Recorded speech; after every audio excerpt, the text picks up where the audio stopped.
The Moist Meter is a proud partner of our comic book series Godslap and Plague Seeker. Both are available at badegg.co, link in the description. Welcome to the Moist Meter. Today we're looking at the Flash movie. I just got back from basketball. The air conditioning in my house broke. It's over 80 degrees in this room right now. I can't catch a break. So I'm out here having a fucking heat flash. But I saw the Flash before basketball. Now, let's get the obvious out of the way. I'm not a big Ezra Miller fan. I think it is despicable that all of the crimes committed by Ezra Miller resulted in no real consequences. I think that is ridiculous. But I can't factor that into the review for this movie. So, setting all of that aside, how is The Flash? Because people were going full-blown gushing grannies for this film with all of the early screenings and everything. You had, like, actual huge celebrities come out and be like, this is what superhero movies are about. This just changed everything. This is the perfect superhero film. I left the theater crying I'd never seen something so powerful. Wild reviews. So I went into this movie expecting a goddamn masterpiece. So does it live up to the hype? In my opinion, no, but it is a pretty good movie. Like, I enjoyed it. It's a good film. So let's dive in. I want to start with by far the most glaringly obvious thing wrong with the film. This is by far my biggest complaint, and I just want to come out of the gate with it so that way we're all on the same page. There is a lot of moments in this film where the CGI is laughably bad, so much so that the audience laughed at some scenes for how terrible they looked. Scenes where there were no joke other than how bad the CGI looked. Now, I've already seen the cope from some of the staff on the film, as well as a lot of very passionate, enthusiastic fans saying that the reason there's a lot of scenes that look shitty is because Barry moves so fast that it distorts lights and it makes things look cartoonish. And I think that's a really silly explanation, because it's not just when Barry's moving fast that the CGI falls apart at times. It's pretty often, like, even without him doing his back to the past shit. So it's not exactly a great excuse. Plus, I feel like you still wouldn't want your blockbuster film to look like it's straight out of a fucking video game cutscene. And that's a disservice to video game cutscenes. Like, there are times in this film where I thought Injustice 2 had better looking cinematics than what I was watching on screen. I don't understand how it shipped in that state for some of those scenes. I don't know why DC struggles so much in the CGI department when that is such an integral part of these superhero films.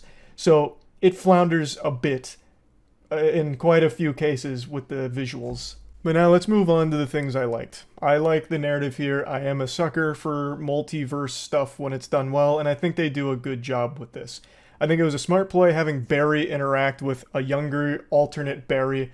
So you have an obnoxious character versus an even more obnoxious character, and they both become self-aware of it. And it actually works really well having Barry bounce off Barry. I thought that dynamic actually hit. But I really feel like the best part of the film was Batman. Both Batmen, really. Ben Affleck's Batman in Barry's, original timeline, and then Michael Keaton in the alternate timeline that Barry creates. They both work so well. There's a lot of cheesy, goofy dialogue moments with Michael Keaton's Batman, but it's charmingly silly. Like when he says, "I'm Batman," to Barry, who of course already knows he's Batman, or when he says, "You want to get nuts? Let's get nuts." It's like that line didn't fit anywhere in the scene that it was happening in, but I still had a smile on my face when he said it. So I think they did a great job with Batman. However, I don't think the same can really be said for Supergirl. She doesn't have a lot to do here, and she doesn't really go through any real development of her own or have any arcs or really even that much screen time. They don't even showcase just how powerful she is. She only has like 2 real scenes, and they're both fights. She's kind of just used as a tool to really highlight some of the powerful, immutable facts about the multiverse that need to be conveyed to the audience. So she unfortunately just really didn't have much to do here. The very core of this film focuses on an emotional weight of Barry's decisions in trying to change the past and how it affects everything. Not just the future, but the entire multiverse and every other world. And I do think they do a good job with the emotional impact of that and what he's gone through and how desperate he is to make these changes in order to save people he cares about. I do think they capture that very well. However, towards the end of the film, it really gets into some very cringe kind of moments. I'm trying to talk about it without spoiling things, but it shows you many different multiverses. And in what's supposed to be a serious moment towards the end, comes across as just really embarrassing with some of the shit they show you and try and get across. It's hard to explain because it would be a very big spoiler, so I won't touch on it, but I do think they kind of dropped the ball towards the very end of this story. But everything up until then, I thought they did a great job with, and I do think they stick the landing at the end. It's just right towards the end. Right before the landing, they stumble and fucking faceplant for a moment before picking themselves up and getting back on track. I also thought there was a pretty decent balance between seriousness and jokes, especially for a character like Barry Allen.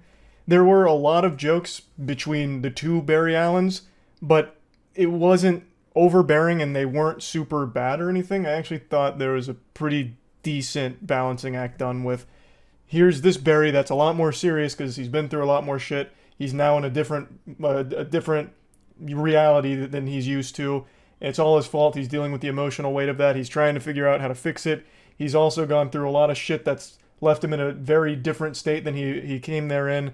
And then here's this Barry Allen who's just kind of a douchebag and not taking anything seriously, being over the top and silly. Them meshing and spitting some jokes back and forth. And then, I don't know, I just actually thought the humor was done pretty decently in this film.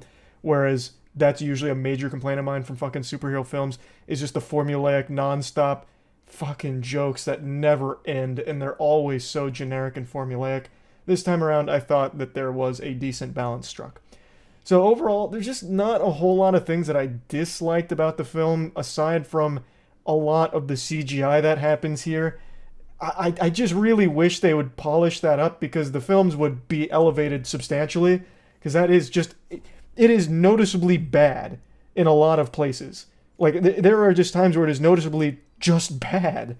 So that's just the major problem with it. And I do think there are a couple of moments narratively that didn't land, like I'd said.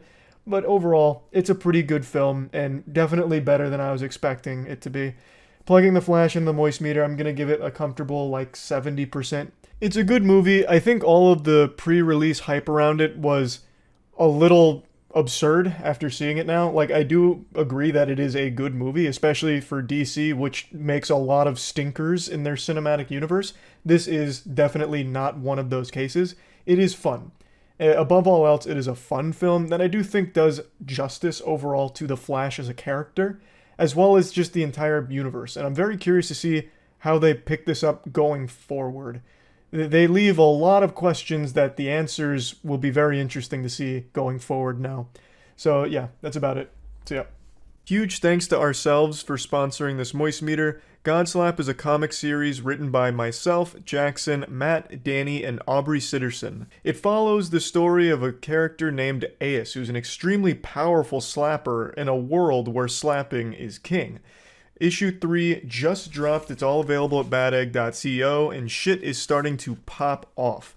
Ace is being hunted by a mysterious foe named Defister, who, after swan diving through a hospital, picks up Ace's trail and hunts him to the ends of the earth with his sidekick, Olfactor. And also, our newest comic series, Plague Seeker, just came out. Issue 0 is available at badegg.co. It's written entirely by myself and edited by Jackson.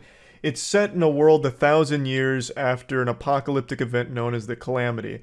An asteroid hits Earth, and it brought with it mutations that changed all of its inhabitants. Now the world is infested with things called plagues, and atop the food chain sits 8 great plagues that control the entire world, and only one man stands against them, the Plague Seeker, who has an insatiable appetite to devour those 8 great plagues.